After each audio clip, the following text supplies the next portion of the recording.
گھر میں بیٹیاں جوان ہیں، کوئی رشتہ اس لیے نہیں پوچھنے آتا کہ ان کے پاس دینے کے لیے کچھ نہیں ہے، اور باپ مزدوری کر کر کے بمشکل گھر کا چولہا گرم رکھتا ہے، اور بیٹیاں ان کے سر میں چاندی اتر رہی ہے، تو وہ باپ کتنا پھنسا ہوا ہے، اس کی گردن کتنی جکڑی ہوئی ہے۔ اور اگر کسی کے پاس رقم ہو اس کی ضروریات سے زیادہ اور وہ اس کا رشتہ دار بھی لگتا ہو، تو اس کو سوچنا چاہیے کہ میں اس کی مدد کروں یا نہ کروں۔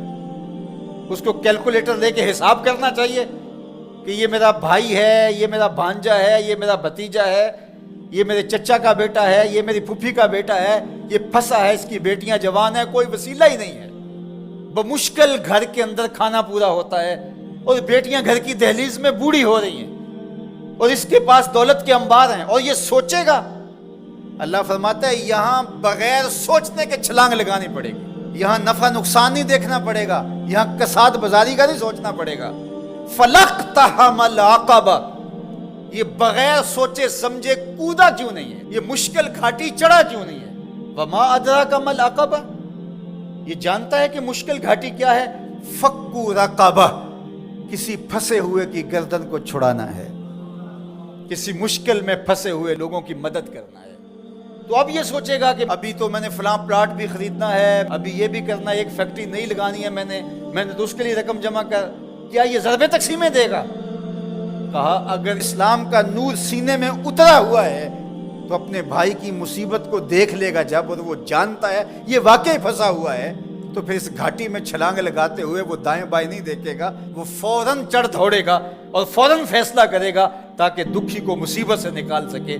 فَكُّ رَقَبَةٍ، کسی پھنسے ہوئے کی گردن کو چھڑانا، کسی مشکل میں پھنسے ہوئے لوگوں کی مدد کرنا ہے۔ او اطعام فی یوم ذی مسغبہ، یا بھوک کے دن کھانا کھلانا ہے۔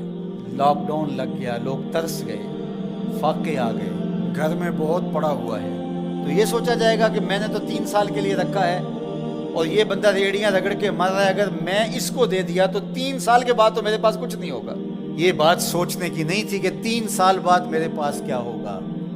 قرآن کا جو اسلوب ہے، قرآن جو ہمیں زندگی سکھاتا ہے وہ یہ ہے کہ یہاں سوچنا نہیں، تمہیں عقل سے سوچ کے کام لینا، یہ بہت مرحلے ہیں، کہیں عقل کو پیچھے کرنا پڑتا ہے۔ اقبال نے کہا تھا بہتر ہے کہ دل کے پاس رہے چراغ عقل، بہتر ہے کہ دل کے پاس رہے چراغ عقل، لیکن کبھی کبھی سے تنہا بھی چھوڑ دے۔ کبھی ایسا بھی موقع آتا ہے کہ پھر اس کو پیچھے کرنا پڑتا ہے۔ یہ اپنا نفع نقصان، اپنی ضربیں تقسیمیں نہیں کرنی ہوتی کہ میں نے تو 3 سال کا بجٹ رکھا ہے اور ہمسایہ فاقوں سے مر رہا ہے، اور بندہ کے سال کے میرے تو پورے ہیں، وہ یوں جمع تقسیم کرتا رہے۔ یہ مشکل گھاٹی ہے، تو کہا اس کو یہ مشکل گھاٹی چڑھنا ہوگا۔ وما ادراک ما العقبہ، جانتے ہو مشکل گھاٹی کیا ہے؟ فک رقبہ، کسی پھنسے ہوئے کی گردن کو چھڑانا ہے۔ او اطعام فی یوم ذی مسغبہ، بھوک کے دن کسی کو کھانا کھلانا ہے۔ یتیما ذا مقربہ، کسی قریبی یتیم کی مدد کرنا ہے۔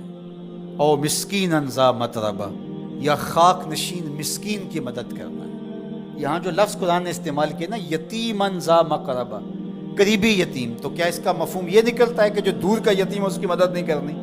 نہیں، بلکہ علماء تفسیر نے یہاں نقطہ بیان کیا کہ بندہ دور پار کے یتیموں اور غریبوں کی مدد کرتا ہے اور ان کی تصویریں بھی کھنچوا لیتا ہے دور موجود میں، اور داد بھی لے لیتا ہے اور سخی بن کے سامنے آ جاتا ہے، لیکن یتیم خاندان کے اندر ہو تو ان کی مدد کر کے بندہ نمائش نہیں کر سکتا کہ میں نے اپنے بھتیجے بھانجے کے ساتھ یہ کیا ہے۔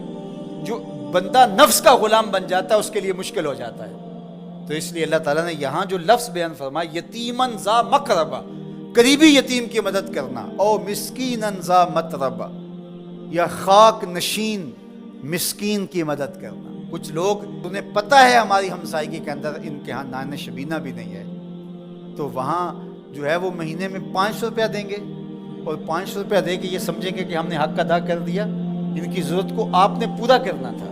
مختلف لوگوں کو تو آپ کروڑوں روپے بانٹ رہے ہو، اور آپ کی فیکٹری میں جو ملازمت کر رہے ہیں آپ ان میں کتنوں کو جانتے ہو کہ مشکل سے اس 15,000 روپے سے اس کا گھر چلتا ہے، اور اس کی بہنیں جوان ہیں، اور یہ بیچارہ اوور ٹائم بھی لگاتا ہے، پھر بھی گھر کا خرچہ پورا نہیں ہوتا، تو تم باہر جو کروڑوں روپے دے رہے ہو تو بہتر نہیں تھا کہ اپنے اس مزدور کی تم مدد کر دیتے؟